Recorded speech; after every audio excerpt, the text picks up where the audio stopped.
उत्तर प्रदेश में मुख्यमंत्री की कुर्सी संभालते ही योगी आदित्यनाथ ने अपने इरादे जता दिए थे। इसके बाद योगी कभी पीछे मुड़कर नहीं देखे। प्रदेश के लिए योगी आदित्यनाथ ने इतना काम किया है जो शायद पिछले कई सरकारों के दौरान भी नहीं हुआ। कोरोना महामारी के दौरान जहां महाराष्ट्र जैसा राज्य जूझ रहा था, वहीं यूपी की स्थिति काफी बेहतर रही। योगी की तारीफ खुद पीएम मोदी भी कर चुके हैं और अब एक सर्वे में सामने आया है कि देश के सबसे लोकप्रिय सीएम योगी आदित्यनाथ ही हैं। इंडिया टुडे की ओर से किए गए एक सर्वे के मुताबिक सर्वाधिक 25% लोगों ने यूपी के मुख्यमंत्री योगी आदित्यनाथ को पसंद किया है और उनका मानना है कि वो दूसरे मुख्यमंत्रियों की तुलना में सबसे अच्छा काम कर रहे हैं। वहीं इस सर्वे में दिल्ली के सीएम अरविंद केजरीवाल दूसरे नंबर पर है। इस सर्वे में बंगाल की सीएम ममता बनर्जी का नाम भी सामने आया है जो तीसरे नंबर पर है। सर्वे में महाराष्ट्र के सीएम काफी पीछे हैं। उद्धव ठाकरे भले ये दावा करते हैं कि जनता उनसे खुश है, लेकिन वो योगी से काफी पीछे है। ऐसे में इस सर्वे में शिवसेना को उसकी असलियत मालूम पड़ गई होगी। हालांकि योगी तो मुख्यमंत्री में अव्वल हैं ही, वहीं किसान आंदोलन और कोरोना महामारी के बीच भी पीएम नरेंद्र मोदी के कामकाज को 74% लोगों ने सराहा है। सर्वे के मुताबिक आज अगर दोबारा चुनाव हुए तो भी कांग्रेस को विपक्ष में ही बैठना पड़ेगा। सर्वे के मुताबिक एनडीए को 321 और 42% वोट मिल सकता है। वहीं यूपीए को 27% वोट और 93 सीटों से संतोष करना पड़ सकता है। अकेली बीजेपी भी सरकार बना सकती है। सर्वे में 291 सीट बीजेपी को दिया गया है। विपक्ष को सबसे ज्यादा धक्का ये लगेगा कि सर्वे में अधिकतर लोग कृषि कानूनों पर सरकार के साथ दिखते हैं, तो वैक्सीन को लेकर सरकार के कामकाज से भी खुश हैं। सर्वे से साफ है कि कृषि कानून और कोरोना महामारी का राग भले ही विपक्ष चुनाव तक अलापते रहे हैं, लेकिन इसका फायदा कुछ नहीं होने जा रहा है, क्योंकि लोगों का मानना है कि आएगा तो मोदी ही। वेब सीरीज तांडव पर देश भर में महाभारत जारी है। यूपी से लेकर महाराष्ट्र सहित कई जगहों पर वेब सीरीज को लेकर एफआईआर दर्ज कराई गई है। योगी की पुलिस तो मामले की तफ्तीश के लिए मुंबई में डेरा डाले हुए है। पिछले 2 दिनों से यूपी पुलिस मुंबई में तांडव सीरीज से जुड़े लोगों को ढूंढ रही है, लेकिन पुलिस के डर से ये सभी फरार हो चुके हैं। अभी तक पुलिस के हाथ कोई नहीं आया है। उधर पुलिस ने कलाकारों के घर के बाहर नोटिस भी चिपका दिया है। यूपी पुलिस की एक टीम अली अब्बास और लेखक गौरव सोलंकी के मुंबई स्थित घर पहुंची है, लेकिन दोनों पुलिस के डर से भाग चुके हैं, जिसके बाद दोनों के घर नोटिस चिपकाकर 27 जनवरी को लखनऊ में जांच अधिकारी के सामने पेश होने के लिए कहा गया है। वहीं यूपी पुलिस की टीम वेब सीरीज के निर्माता हिमांशु मेहरा के आवास पर भी पहुंची, लेकिन वहां पहुंचने पर पता चला कि वो परिसर खाली कर जा चुके हैं। पुलिस ने कहा कि वो कहां हैं, इसका पता लगाएंगे। उधर यूपी पुलिस की मुंबई में कार्रवाई और मुंबई में भी तांडव पर दर्ज हुए एफआईआर पर महाराष्ट्र के गृह मंत्री अनिल देशमुख का भी बयान सामने आया है। मंत्री अनिल देशमुख ने कहा है कि हमें वेब सीरीज तांडव के बारे में शिकायत मिली है, कानून के मुताबिक ही कार्रवाई की जाएगी। देशमुख ने आगे कहा कि ओटीटी प्लेटफॉर्म के संबंध में केंद्र सरकार को कानून लाना चाहिए। दरअसल तांडव वेब सीरीज शुक्रवार को रिलीज हुई है और उसके बाद से ही इसमें फिल्माए गए सीन को लेकर बवाल मचा हुआ है। हालांकि सीन पर आपत्ति के बाद एक बयान ट्वीट कर इसके निर्माता निर्देशकों ने माफी मांग ली है, लेकिन इसके बाद भी लोगों की मुश्किलें कम नहीं हो रही है और अब सभी कलाकारों पर गिरफ्तारी की तलवार लटकी है। वेब सीरीज तांडव को लेकर घमासान में अब लेटर एंट्री शिवसेना की भी हो गई है। कांग्रेस की खामोशी की वजह से शिवसेना पिछले कई दिनों से तांडव पर मचे तांडव को लेकर चुप थी, लेकिन अब शिवसेना ने वेब सीरीज के बहाने भी बीजेपी पर निशाना साधने का मौका ढूंढ लिया है। शिवसेना ने एक बार फिर अपने भोपो सामना अखबार का सहारा लेकर बीजेपी पर निशाना साधा है। शिवसेना ने कहा है कि पार्टी रोज नए स्वांग ढोंग रचकर जनता का मनोरंजन करने का प्रयास करती है, लेकिन उनके प्रपंची जनता को पसंद नहीं आते हैं। वहीं शिवसेना ने अपनी पीठ खुद भी थपथपाई है। तांडव वेब सीरीज में हिंदू देवी देवताओं के अपमान को लेकर शिवसेना ने एमएफ हुसैन का हवाला दिया है। शिवसेना ने कहा कि हिंदू देवी देवताओं के संदर्भ में किसी भी प्रकार के अपमानजनक संवाद शिवसेना ने कभी भी बर्दाश्त नहीं किए हैं। बता दें कि एमएफ हुसैन महान चित्रकार थे, लेकिन उन्होंने हिंदू देवताओं के चित्र जिस तरह से बनाए उस पर शिवसेना ने आपत्ति जताई थी। विवाद इतना बढ़ा कि एमएफ हुसैन को देश छोड़कर जाना पड़ा था। शिवसेना ने कहा कि तांडव नाम की एक वेब सीरीज हाल ही में प्रदर्शित हुई है। ये सीरीज मौजूदा राजनीति की वास्तविकता पर आधारित है। दिल्ली की राजनीति, यूनिवर्सिटी में सियासी खींचतान, इस तरह के कुछ विषय इसमें दिखाए गए हैं। इस बीच इस सीरीज में हिंदू देवी देवताओं के संदर्भ में कुछ आपत्तिजनक संवाद होने का हो हल्ला बीजेपी ने मचाया है। वहीं शिवसेना बीजेपी के हो हल्ला मचाने की बात कह रही है, लेकिन शिवसेना की खामोशी ने भी सवाल खड़े कर दिए हैं। क्या शिवसेना कांग्रेस के साथ मिलकर सेकुलर हो गई है? अब शिवसेना के अंदर का हिंदुत्व खत्म हो गया है? क्या अगर महाराष्ट्र में शिवसेना और कांग्रेस का गठबंधन नहीं होता तो शिवसेना तांडव पर अब तक तांडव मचा दी होती, लेकिन सत्ता के लिए शिवसेना ने हिंदुत्व को भी त्याग दिया है। जो बाइडेन अमेरिका के नए राष्ट्रपति बन गए हैं। इस दौरान पीएम नरेंद्र मोदी ने भी बाइडेन को राष्ट्रपति बनने पर बधाई दी है। राष्ट्रपति बनते ही बाइडेन ने पहले दिन पूर्व राष्ट्रपति ट्रंप के कई फैसलों को पलट दिया है, जिसमें 7 मुस्लिम देशों से ट्रैवल बैन हटा दिया गया है। वहीं सबकी निगाहें इस बात पर टिकी हुई थी कि भारत से बाइडेन के रिश्ते कैसे होंगे। क्या भारत और अमेरिका की दोस्ती वैसे ही रहेगी जैसे पिछले राष्ट्रपतियों के कार्यकाल में रही है? क्योंकि राष्ट्रपति बनने से पहले ऐसी खबरें थी कि बाइडेन का झुकाव पाकिस्तान की तरफ है, लेकिन बाइडेन ने अब इस सस्पेंस से पर्दा हटा दिया है और साफ हो गया है कि बाइडेन के कार्यकाल में भी भारत और अमेरिका के रिश्ते और मजबूत होंगे।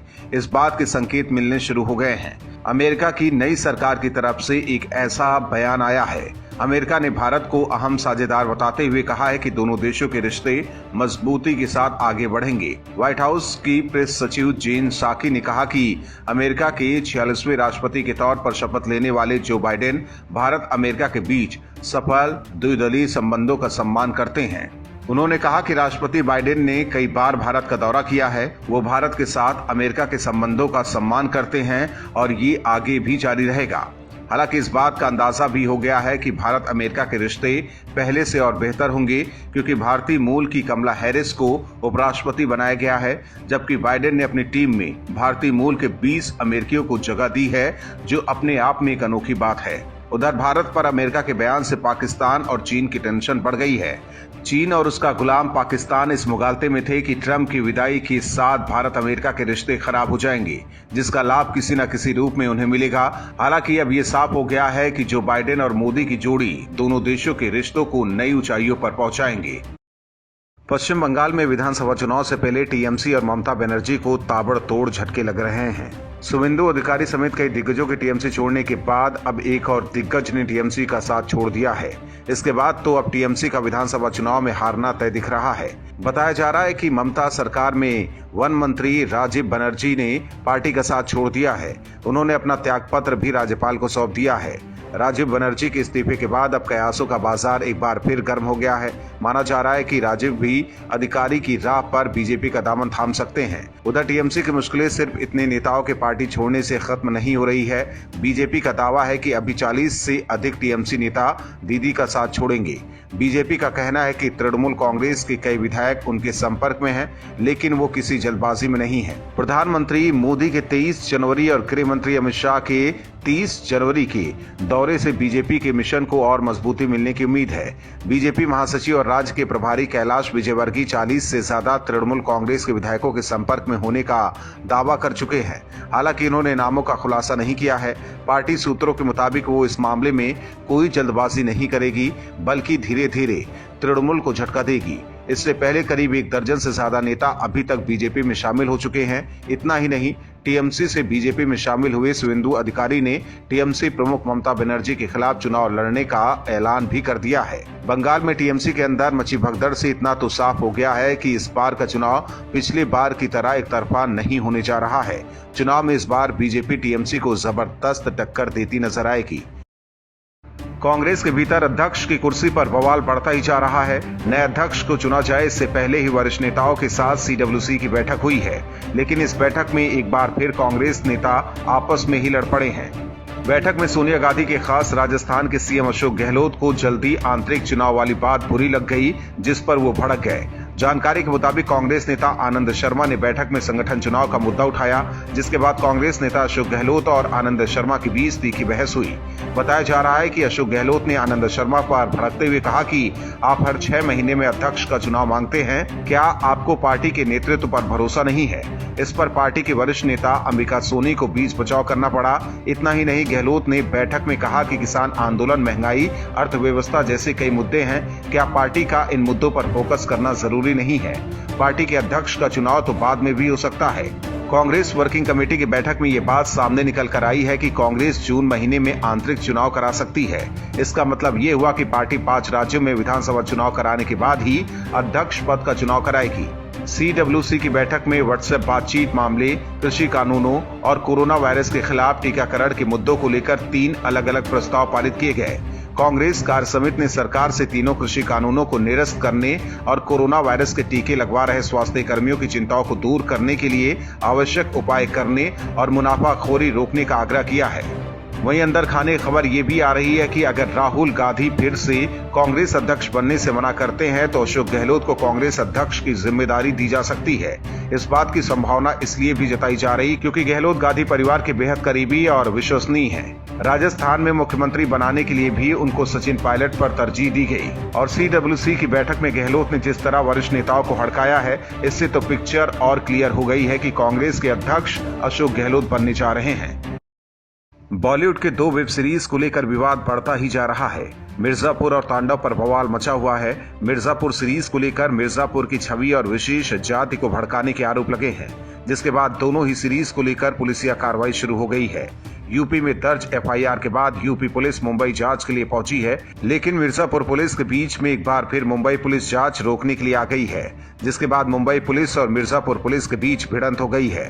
दरअसल ये पूरा मामला तब हुआ जब मिर्जापुर पुलिस अभिनेता फरहान अख्तर के घर पूछताछ के लिए पहुंची थी। नियमों के मुताबिक किसी दूसरे राज्य से आए हुए पुलिस को मुंबई में किसी भी केस की जांच के लिए मुंबई पुलिस के नोडल ऑफिसर की इजाजत हासिल करनी होती है।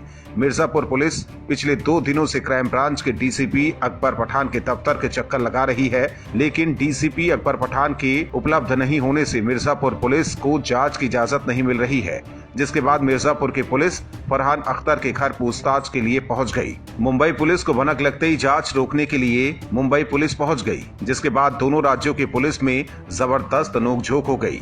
मुंबई पुलिस के पुलिसकर्मियों ने चेतावनी देते हुए कहा कि नियमों का पालन करते हुए उचित इजाजत लेकर आए और फिर पूछताछ करे। इस हंगामे और नोकझोंक के बाद मिर्जापुर पुलिस फरहान अख्तर के घर से बाहर निकली। आपको बता दें कि वेब सीरीज के रितेश सिद्धवानी, फरहान अख्तर, भौमिक और अमेजन प्राइम के खिलाफ मामला दर्ज है।